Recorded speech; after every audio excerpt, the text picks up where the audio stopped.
Radhe Radhe. Welcome to my YouTube channel. तो आज की यह वीडियो कृष्ण जन्माष्टमी की छठी स्पेशल होने वाली है कि हम लोग भगवान कृष्ण की छठी घर पर किस प्रकार से मनाएं।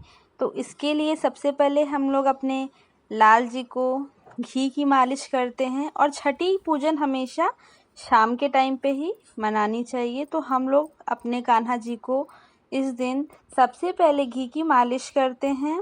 तो हम लोग अपने दोनों लला की घी से मालिश कर रहे हैं। भगवान कृष्ण की छठी जन्माष्टमी के छठे दिन ही मनाई जाती है। इसका महत्व हिंदी परंपराओं और लोक मान्यताओं से जुड़ा हुआ है।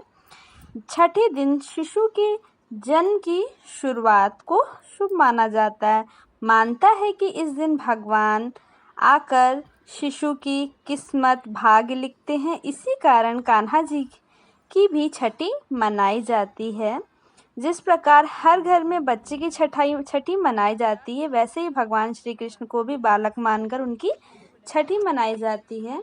और घी की मालिश करने के बाद हम लोग चाहे तो कान्हा जी को कच्चे दूध में 3 डुबकी लगा सकते हैं या फिर कान्हा जी को कच्चे दूध से स्नान करा सकते हैं। तो हम लोग अपने कान्हा जी को कच्चे दूध से स्नान करा रहे हैं। अपने दोनों ही लला को हम लोग कच्चे दूध से स्नान करा रहे हैं। तो आप भी इसी प्रकार अपने घर में कान्हा जी की छठी मनाइए। तो ये देखिए, पहले हम लोग अपने बड़े कान्हा जी की दूध से स्नान करा रहे हैं। अब हम लोग अपने छोटे कान्हा जी को भी दूध से स्नान कराएंगे। तो हम लोग जल में दूध से स्नान करा के बाद हम लोग इनका जल से अभिषेक कर रहे हैं। फिर अब हम लोग अपने कान्हा जी को साफ स्वच्छ वस्त्र से इनको पोंछ रहे हैं। जिस प्रकार हम लोग अपने छोटे से बालक की देख रेख करते हैं, वैसे ही हम लोग को बिल्कुल अपने कान्हा जी की धीरे धीरे आराम से बिल्कुल हल्के हाथों से इनकी सेवा करनी चाहिए। तो अब हम लोग अपने कान्हा जी को पोंछ रहे हैं अच्छे से धीरे धीरे। और कान्हा जी को इस दिन हम लोगों को पीले वस्त्र धारण कराने चाहिए। तो आप सभी भी छठी वाले दिन अपने कान्हा जी को पीले वस्त्र अवश्य धारण कराएं।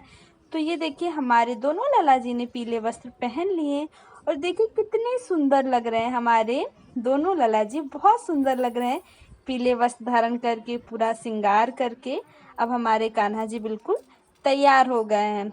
और हमारे घर में राधा जी भी हैं, इनको भी स्नान कराकर हम लोगों ने पीले वस्त्र धारण करके तैयार कर दिया है, बिल्कुल सजा दिया है। और देखिए हमारे तीनों बाबू कितने सुंदर लग रहे हैं, कितने प्यारे लग रहे हैं। तो अब हम लोग दीपक धूप बत्ती जलाकर अपने कान्हा जी का तिलक कर रहे हैं चंदन से। और अक्षत हमें जरूर समर्पित करना चाहिए। इस दिन हम लोगों को अपने कान्हा जी को पुष्प समर्पित करना चाहिए। तो अब हम लोगों ने अपने कान्हा जी को पुष्प समर्पित कर दिए हैं। और हम लोग अपनी राधा जी का भी इसी प्रकार पूजन करेंगे, उनको तिलक अक्षत लगाकर उनको पुष्प समर्पित करेंगे। तो ये देखिए, हमारी राधा जी कितनी प्यारी लग रही हैं, इनका भी हम लोगों ने पूजन किया है। ऐसा नहीं है कि इस दिन हम लोग सिर्फ लड्डू गोपाल की पूजा करें। अगर आपके घर में राधा जी हैं तो उनकी भी पूजा अवश्य करें। तो हम लोगों ने अपने कान्हा जी की पूजा कर दी है। इस दिन हम लोग को अपने कान्हा जी को झूला अवश्य झुलाना चाहिए। छठी के दिन हम लोग को अपने कान्हा जी को झूला जरूर झूलाना चाहिए। अगर आपके घर में झूला नहीं है तो आप लोग छठी वाले दिन झूला अवश्य लेकर आए। और इस दिन अच्छे अच्छे पकवान बनते हैं। तो इस दिन कढ़ी चावल पूड़ी और खीर मखाना और पंचामृत और गोंद के लड्डू भी हम लोगों ने बनाए हैं। सोट के लड्डू हम लोगों ने अपने कान्हा जी को बनाया है, फल समर्पित किए हैं। तो सबसे पहले हम लोग कोई भी पूजा हो, पहले गणेश जी की पूजा करते हैं, उनको भोग समर्पित करते हैं।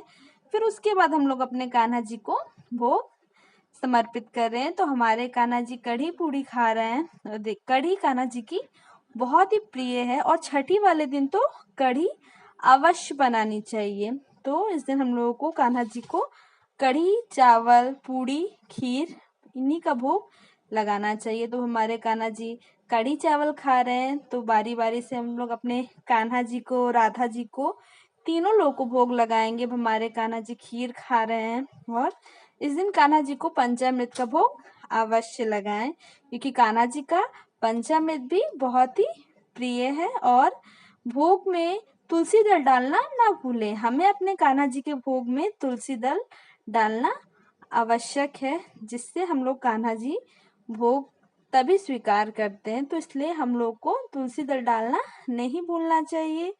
भोग खिलाने के बाद उनको जल भी अवश्य पिलाएं। अब हम लोग कान्हा जी की छठी में कान्हा जी को काजल लगाने की मान्यता है, तो हम लोग एक घी के दिया से काजल को बनाते हैं। काजल ठंडा होने के बाद हमें अपने कान्हा जी को लगाना चाहिए, गरम नहीं लगाना चाहिए। तो हम लोग अपने कान्हा जी को दोनों आंखों में काजल लगा रहे हैं और उनके दोनों हाथों में भी काजल लगाएंगे। तो देखिए हमारे कान्हा जी कितने प्यार से काजल यहाँ पे लगवा रहे हैं। तो हम लोग धीरे धीरे से करके हाथों में और पैर के दोनों तलवे में भी काजल अवश्य लगाना चाहिए। कान के पीछे भी काजल अवश्य लगाना चाहिए कि हमारे कान्हा जी को किसी की भी बुरी नजर न लगे।